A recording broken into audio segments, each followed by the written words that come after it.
the first of Chopin's Opus 10 Etudes from the one, the only, Janina Fialkowska, who happens to be in the studio with me about 4 feet away. Now on a year-long tour in celebration of her 65th year. After over 40 years of experimenting, refining, and communicating on the stage on the global circuit, she is gifting listeners all over the world, performing with ensembles, as well as on her own in recital. She's even offering masterclasses in select cities. But her offering to Winnipeg, Beethoven's 4th piano concerto tomorrow night at Westminster United Church with the Manitoba Chamber Orchestra. An officer of the Order of Canada, recipient of the 2012 Governor General's Performing Arts Award, Janina Fialkowska, in the studio. Welcome to Classic 107. Well, thank you very much. It's absolutely delightful to be here. What a nice intro. So I was thinking, was that me she's talking about? Oh, that's amazing. So this has been, you had such an incredible career, and you continue to have an incredible career. And at 64 right now, I mean, you've been sharing this abound. So I don't. My husband has. Your husband has.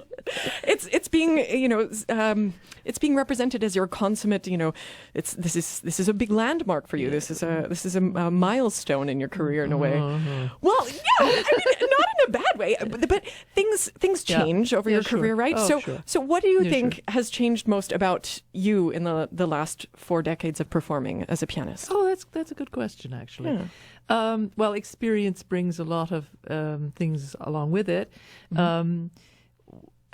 People would say, well, I'm sure you're less nervous playing now. Oh, no, absolutely not. Really? In fact, sometimes I'm more nervous than I used to be because of all the knowledge, because I know how it's supposed to go now, and because I know how it should go. Mm-hmm. And also there's the pressure.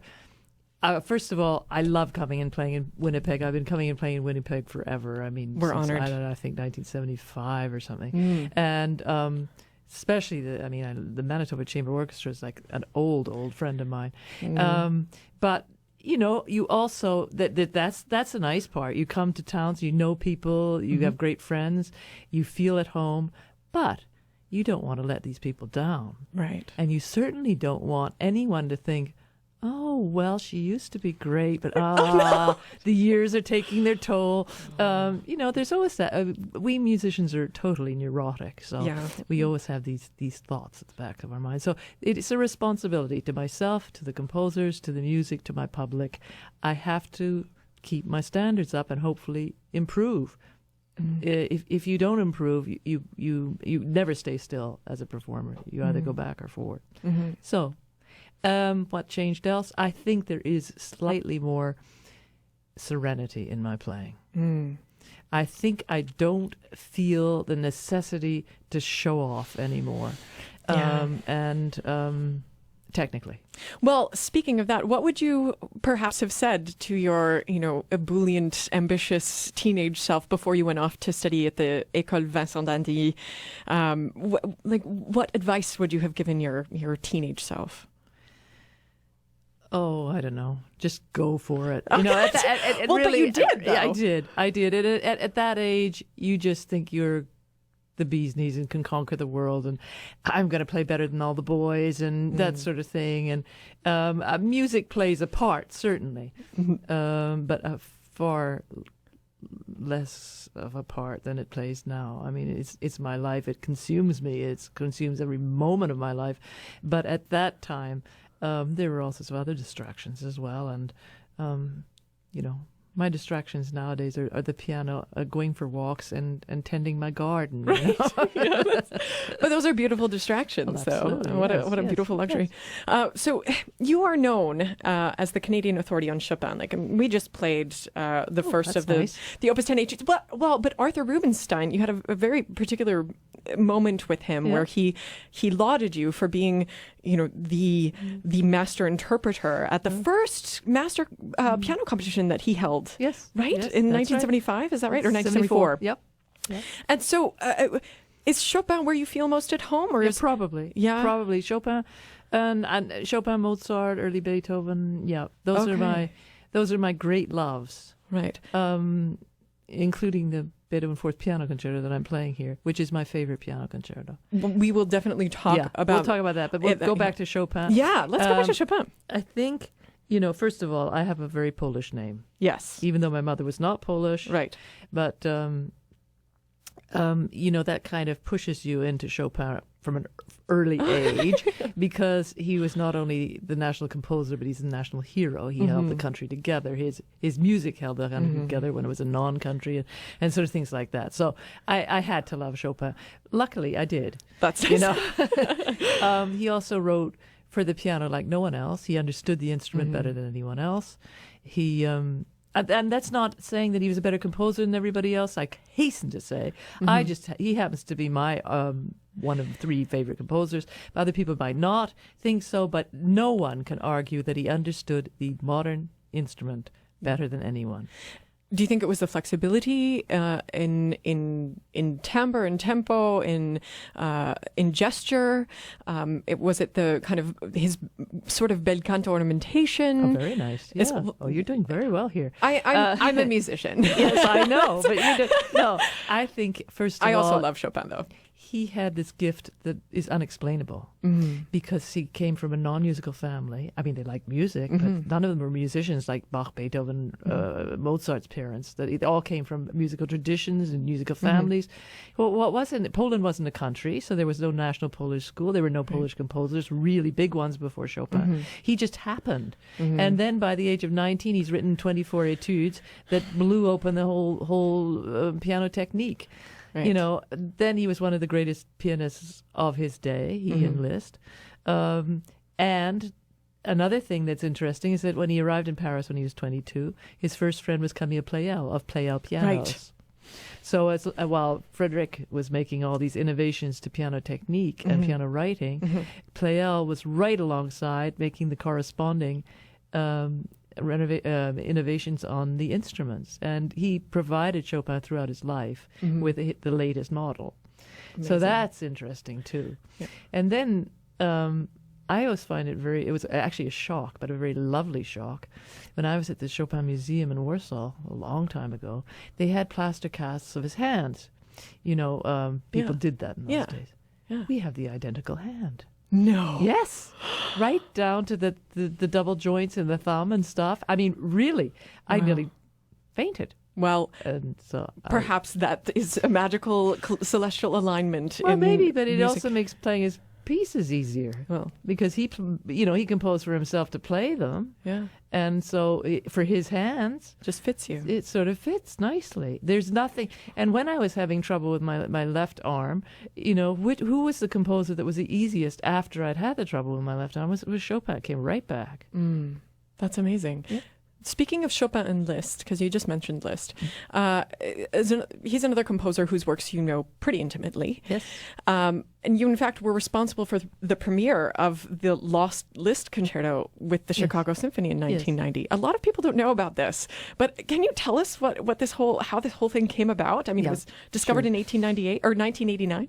In 1989, it was a very young, very, very quiet, sort of shy student from Chicago doing his doctorate on Liszt piano works for piano and orchestra. And, after 89, the wall came down and a lot of archives in Eastern Europe were available. That's right.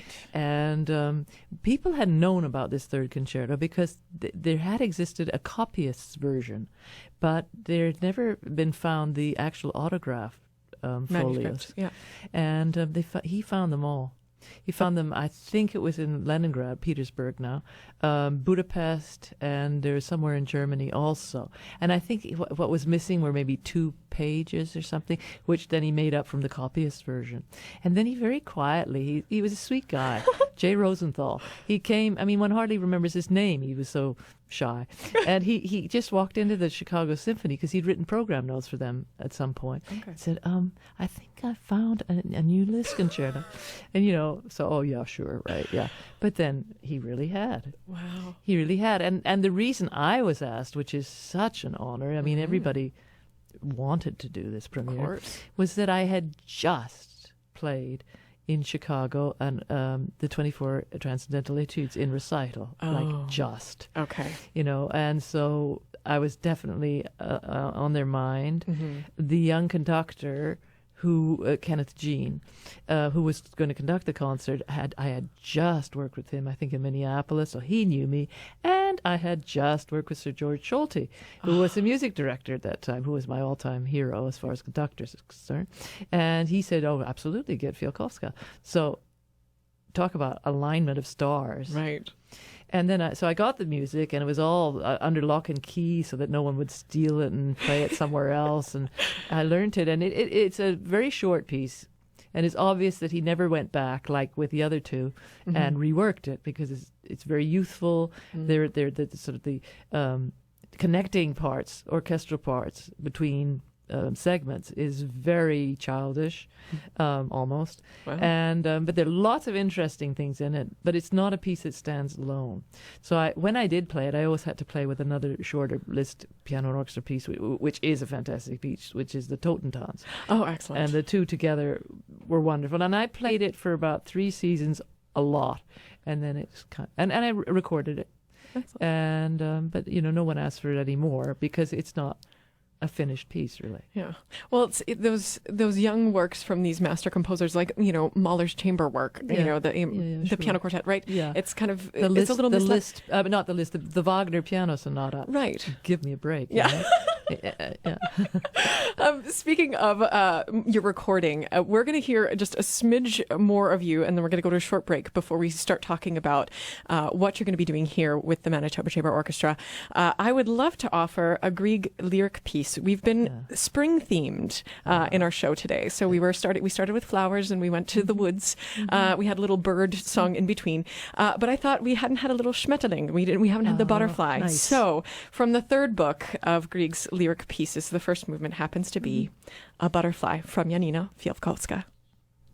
And just like that, we're back here in the Diamond Lane on Classic 107 in Winnipeg, live in the studio with pianist Janina Fialkowska, here to play some Beethoven with the Manitoba Chamber Orchestra.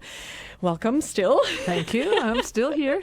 Now, you were last here in 2013 performing K414, Mozart Piano Concerto with the MCO. And now you've come to play something quite different. And you said earlier that Beethoven's fourth piano concerto of his piano concerti is your favorite. It's my favorite piano concerto. Of all piano everybody. concerti. Let's say that I put the Chopin concertos on another level simply because they involve less orchestra. Okay. And they're not quite the same as the classical concerto. Right. But basically, the Beethoven 4 is my favorite piano concerto. So I kind of pushed for this. Okay. I suggested it. Well, you just played it in Edmonton. Is this Yeah. part? This is part of the, because you don't turn 65 until the May. No, I don't turn 65 for another 10 years. Again, your poor husband. Yes. What a jerk. Anyway, no, I'm kidding. No, you're very nice, I'm sure. Anyway. Yeah. But tell us why this Beethoven 4 stands out for you so intensely. It's just the perfect piano concerto. I mean, first of all, the interplay between orchestra and piano is magical. They never cover me. I never cover them. It's like chamber music with a great orchestra. It has the most wonderful cadenzas, the parts where I play by myself, and they're supposedly show off. But they're such beautiful music instead of just being the show off part. Right. Yeah. Written both by Beethoven, which is always helpful. And I don't know, it's the most lyrical of the Beethoven concertos. And maybe that's why I like it so much, too. Well, Chopin being the lyricist that he was, I suppose that would It probably... gives me free rein to be lyrical. Well, and honestly, in my humble opinion, I find it the most... Beethoven was never great at writing vocal music. No. But this is probably the closest he got to writing a beautiful bel canto line. Exactly. Yeah. And there are actually some lines in the first movement that really could be Italian. Yeah, absolutely. I agree with you on that. Yeah, absolutely. No. I love this piece. It's great. I feel like it gives the piano full opportunities to just shine and sing, and so it has most touching moments in it. Very sensitive. Yeah. You've just, after this whole tour has been happening, you've just released a new album of Schubert Impromptus and his seventh piano sonata. I've heard rumors that you might be heading back into the studio after this tour is done. Is that? Yes. Is that true? Yes, I'm making the Chopin Recital 3 Oh my gosh. CD. Oh, fantastic. You've already had to suffer through 1 and 2, now it's 3. Well, tell us, since you're in the studio so often, well, not so often, but lately, I mean, you've been in the studio quite a bit. 1 a year. That's amazing. Yeah. That is quite often. Yeah. What do you appreciate about being in the studio versus being on stage? Well, listen, in the old days, I hated being in the studio. I thought it was all clinical and awful and dreadful. But, I've now, in the last 12 CDs, I've done it with exactly the same team. Okay. Which is it's a family-run outfit, Atma. Oh, Classique. okay. Yeah, it's Joanne, and her husband does part, and her daughter does part. I mean, there are only about 5 people that run this fantastic a record company, which, and I get reviewed all over Europe. I get reviewed in Japan. So it's world famous, this tiny little company. Yeah. We sort of basically started off together. And beautiful. Joanne, who's the head of it, gives me free rein. So I can choose what I want to do, which is unheard of nowadays. And we always record in Quebec City. First of all, because we do it at Palais Montcalm, which has a marvelous Hamburg Steinway. My favorite technician in Canada is there, and it's Quebec City. How can you go wrong? How can you go wrong? So once Food, a the year, culture. I do my pilgrimage to Quebec City and enjoy it thoroughly. And this year's great because right before I'm playing with the orchestra in Quebec, so I just stay on a bit. Oh, that'll be wonderful. Yeah.